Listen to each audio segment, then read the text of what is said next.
touch, we break, make it seem like we feel the same. We love what we hate. We love.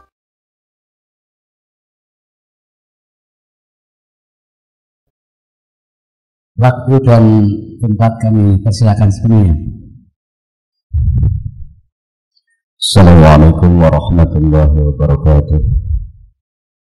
Alhamdulillah nahmaduhu wa nasta'inuhu wa nastaghfiruh. Wa na'udzu billahi min shururi anfusina wa min sayyiati a'malina. Man yahdihillahu fala mudilla lahu wa man yudlil fala hadiya lahu. Asyhadu an la ilaha illallah wa asyhadu anna Muhammadan abduhu wa rasuluhu la nabiyya ba'dahu. Amma ba'du. Hadratul muhtaramin, para ulama, para kiai, masyayikh, kali ini langkung-langkung ingkang kula hormati Abah Kiai Haji Sholahuddin Junaidullah, Kiai Haji Ifron Junaidullah,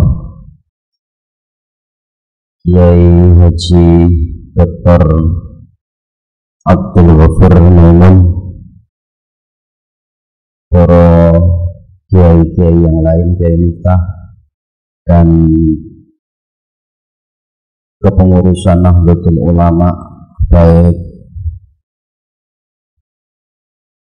pengurus wilayah, cabang, dan MBC, LBM, dan lain sebagainya, para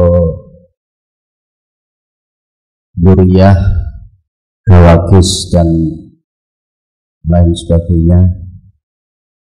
Alhamdulillah pada siang hari ini, sore hari ini kita bisa berkumpul banyak sekali. Dari mulai pagi ada haul masyayikh luar biasa. Ini Gus Shofur ini sudah kecapean dari pagi nih. Kondisi haul tasih halakoh ya, alhamdulillah. Mudah-mudahan kita bersama saged ngalap barokah dari beliau ya, Allahumma amin. Hanya melanjutkan apa yang disampaikan beliau, luar biasa, tentang problem-problem fikih peradaban. Kita diajak taur ya, berkeliling menjelaskan tentang fikih peradaban.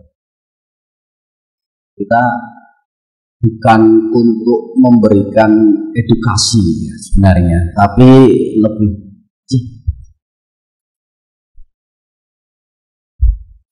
ndherekaken nggih Gus, dugi sami dugi dalem.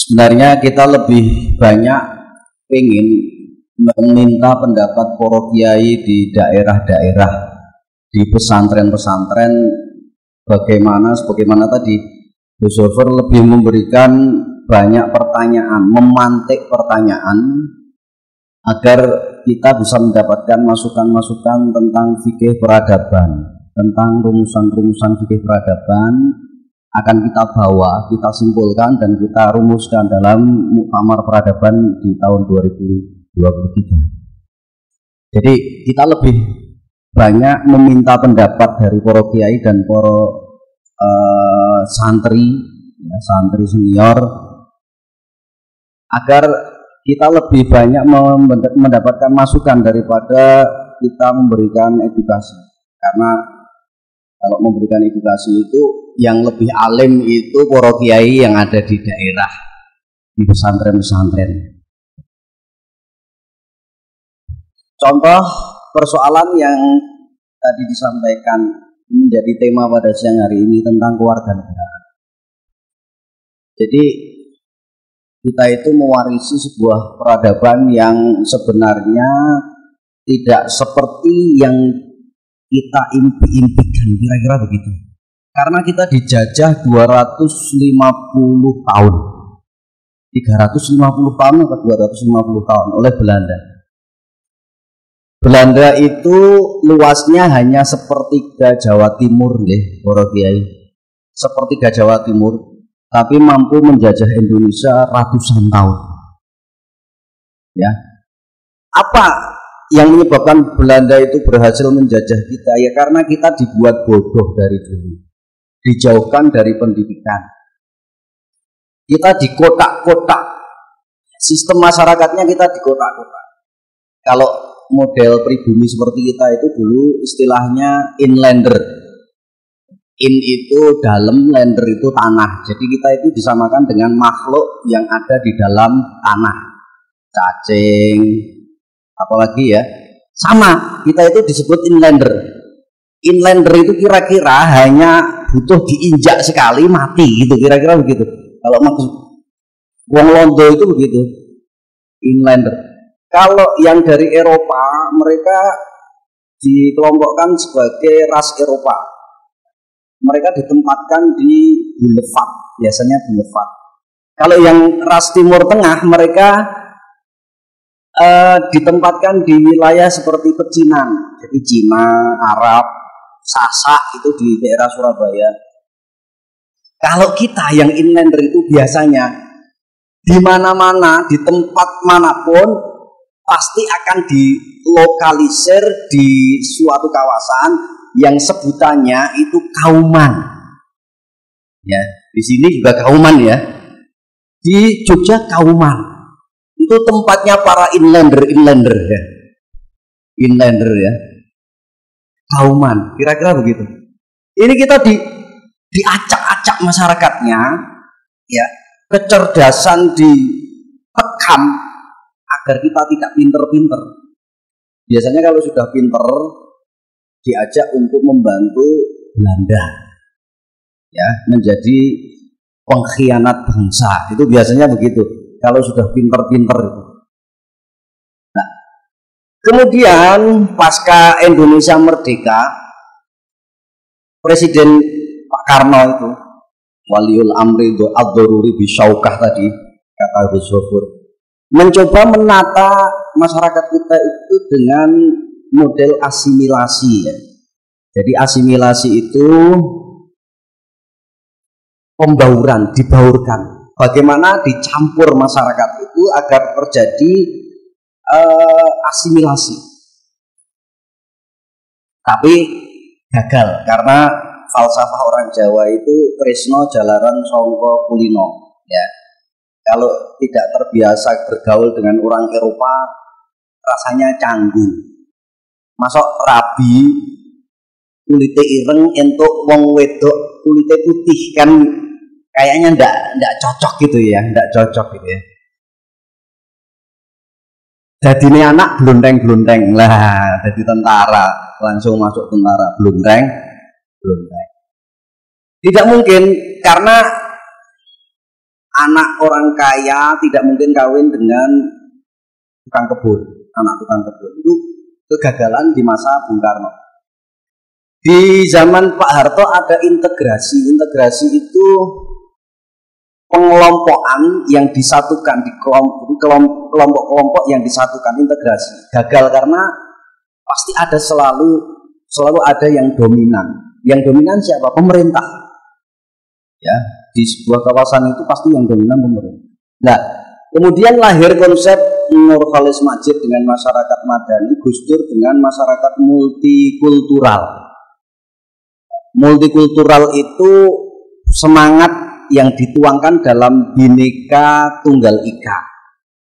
Tapi jangan diplesetkan Ben Iko Tunggal Iko. Nah, beda ya. Ben Iko Tunggal Iko. Bhinneka Tunggal Ika. Ini kita mewarisi sebuah peradaban yang sangat tidak nyaman karena di luar impian. Kenapa di luar impian kita? Karena kita bangsa yang terjajah. Kita itu bangsa yang terjajah. Bangsa yang terjajah sehebat apapun pasti akan mewarisi produk-produk penjajah. Bagaimana bendungan saja kita itu banyak di daerah kita bendungan Londo, ya toh? Ada pabrik gula bangunan Londo, ya.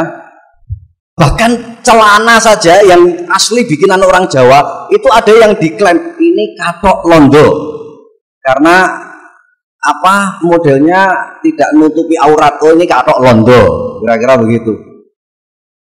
Ini kita mewarisi sejarah dan peradaban yang kira-kira tidak sebenarnya tidak itu kita inginkan, tapi terpaksa kita menerima. Bahkan kompilasi hukum pernikahan sampai saat ini masih banyak sekali problem-problem terkait dengan legalitas dan keserasian dengan hukum-hukum kita, produk fikih kita. Hal huwa mukhalifun li syar'i amla. Itu seringkali ada talak. Kalau di kompilasi hukum pernikahan itu talak yang sah itu yang diakui, yang dijatuhkan di depan hakim, di depan pengadilan. Kalau tidak di depan pengadilan dipertanyakan legalitasnya. Ini masih tersisa itu. Sebenarnya itu warisan produk penjajah yang sampai saat ini masih terpakai. Apakah kita harus teriak-teriak seperti HTI? Hukum-hukum dan perundang-undangan Indonesia yang tidak sesuai dengan syariat harus kita berantas. Kita ganti dengan konsep-konsep Islami.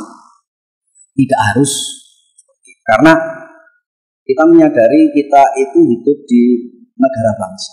Sistem negara bangsa jelas berbeda dengan apa yang tadi sudah ceritakan banyak, bahwa negara kita itu dalam sistem kewarganegaraan yang dianut sistem yang umum secara lumrah diadopsi negara-negara lain.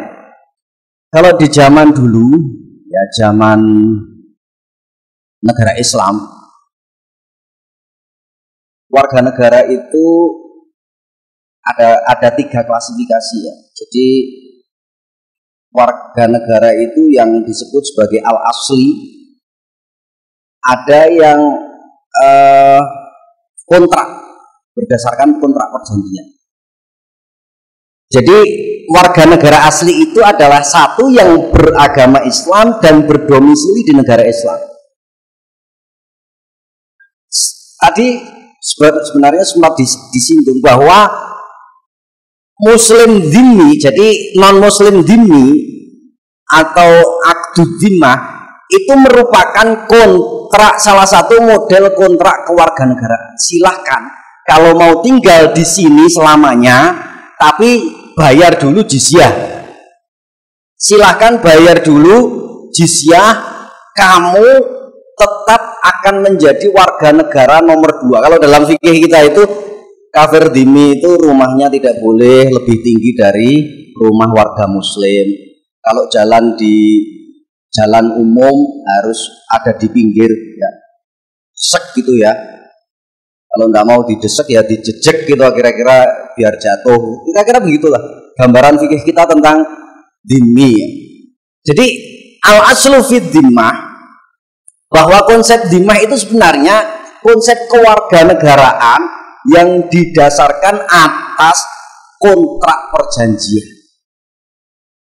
Kami jamin harta, benda, nyawa, ya, dan harga diri kamu di negara kami, tapi bayar jizyah sebagai kompensasi. Itu kontrak kewarganegaraan. Karena kafir dhimmi itu mereka ingin hidup selamanya di negara Islam.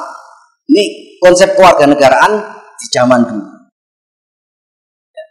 Beliau Gus Zofur menggambarkan kalau turis-turis yang pengen berkunjung ke Indonesia, ke negara Islam, itu mereka kontraknya kontrak akdul aman. Jadi mereka golongannya adalah golongan kafir musta'man. Datang ke Indonesia 3 bulan, silakan lihat-lihat Indonesia, nanti pulang lagi. Mereka tidak berniat menetap selamanya di Indonesia. Kemudian ada Itu asas di zaman dulu. Ada asas yang lain menganut sistem perkawinan dan tabai. Jadi sistem perkawinan dan tabai itu kalau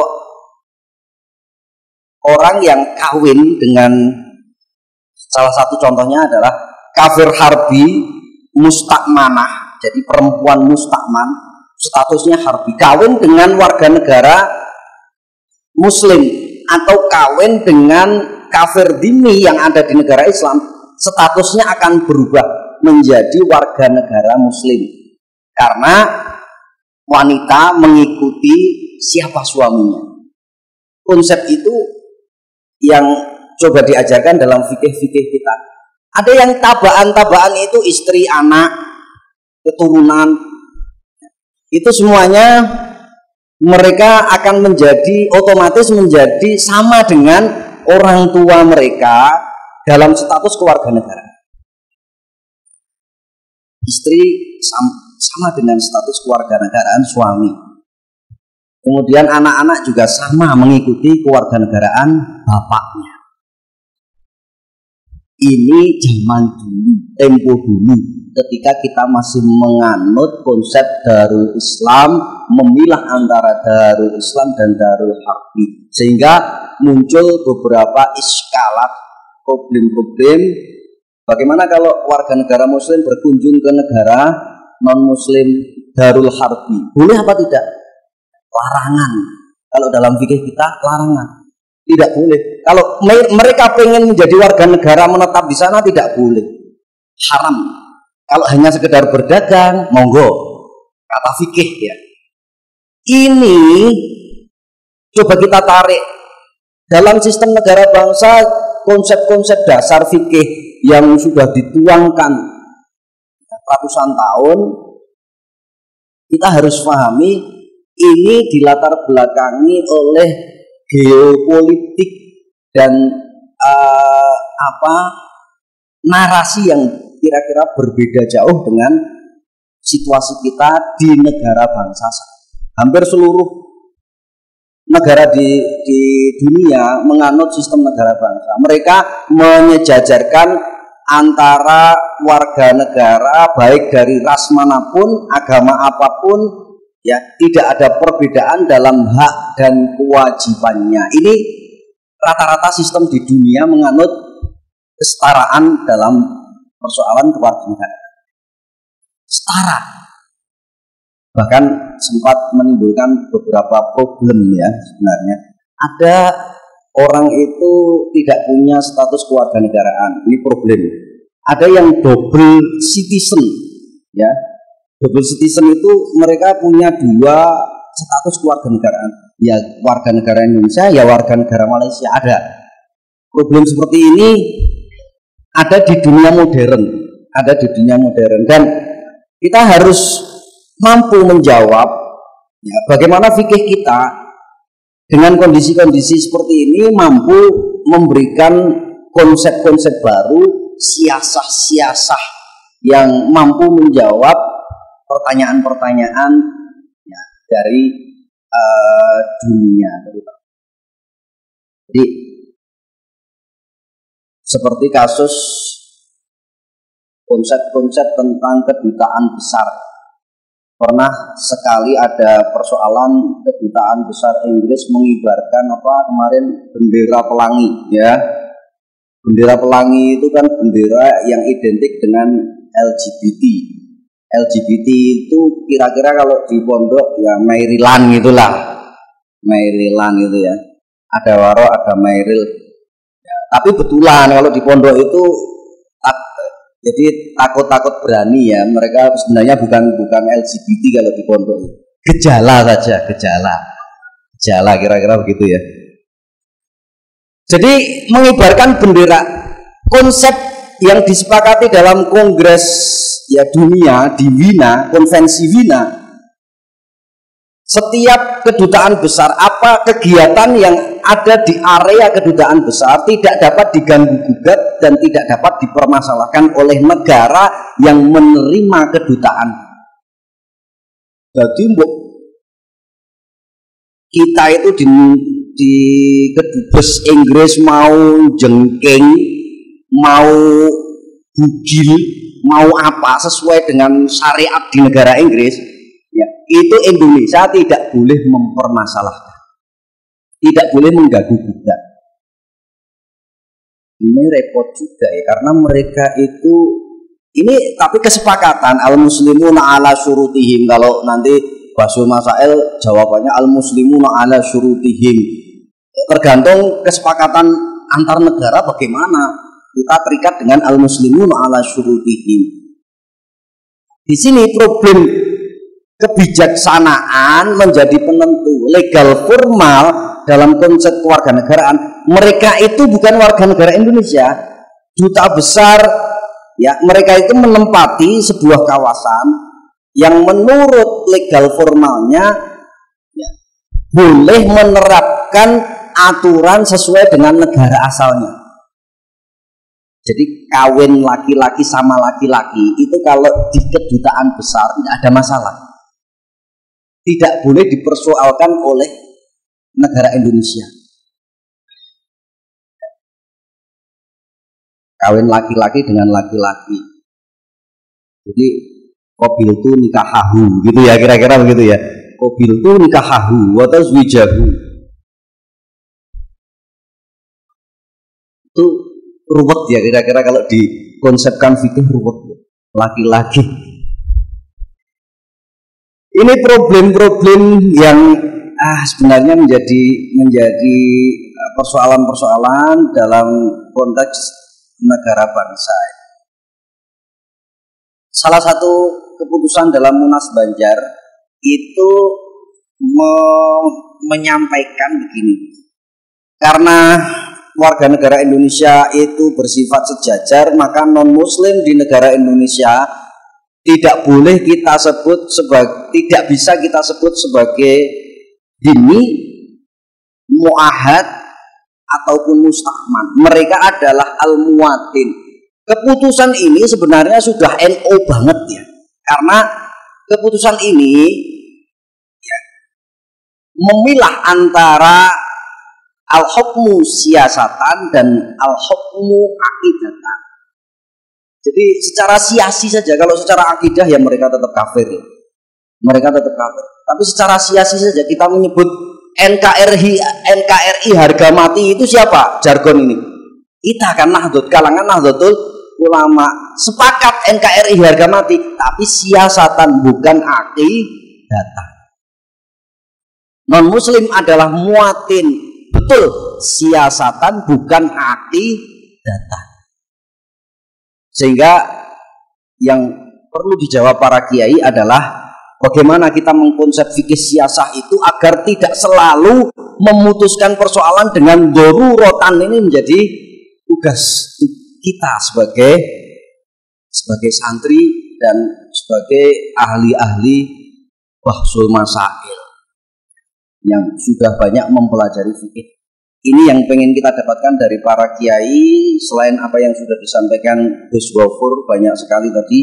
Monggo nanti ya, ini saya minta, ini karena prosedur dari halaqah, saya minta sebagian nanti kita diskusi sebentar.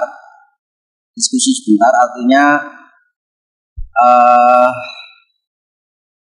monggo kalau mau dibuka termin tidak apa-apa, satu termin saja. Nanti saya minta anggota halaqah, peserta halaqah yang kiri dan kanan dua kelompok itu saja. Fasilitatornya saya minta, ini pengurus LBMP WNO Gus, saya tadi lihat Gus Iza dan Gus Sofi ini kayaknya ya, dua fasilitator nggih. Saya minta tolong monggo merumuskan apapun yang pengen disampaikan kepada PBNU terkait fikih peradaban, karena fikih peradaban yang menjadi penentu ya rumusannya adalah para kiai dan santri-santri yang mengikuti halaqah. Kita datang itu sebagai pemantik. Pemantik itu kalau pemantik kompor itu kira-kira yang bikin, yang ngobong-ngobong gitu ya, ngobong-ngobong isunya kira-kira begitu. Ini monggo nanti dibagi dua ya, silahkan hanya merumuskan 3 sampai 4 masalah. per kelompok kita merumuskan rekomendasi 3 sampai 4 kira-kira begitu. Nanti ditulis, dirapikan panitia, kita bawa ke panitia pusat. Ini sebagai bekal, sebagai hasil dari halakoh di mana Pondok Apik ya, dan akan dibawa ke muktamar peradaban di Februari 2020. Sementara hanya itu yang bisa kami sampaikan, dan mudah-mudahan nanti dengan bekal apa yang sudah disampaikan Gus Yahya, kemudian dari Gus Gofur, dan sedikit tambahan dari saya, ada manfaat dan menjadi bekal pemantik, betul-betul memantik diskusi kita pada siang sore hari ini. Monggo waktu kami kembalikan pada Mas Moderator. Saya Ari, Assalamualaikum warahmatullahi wabarakatuh.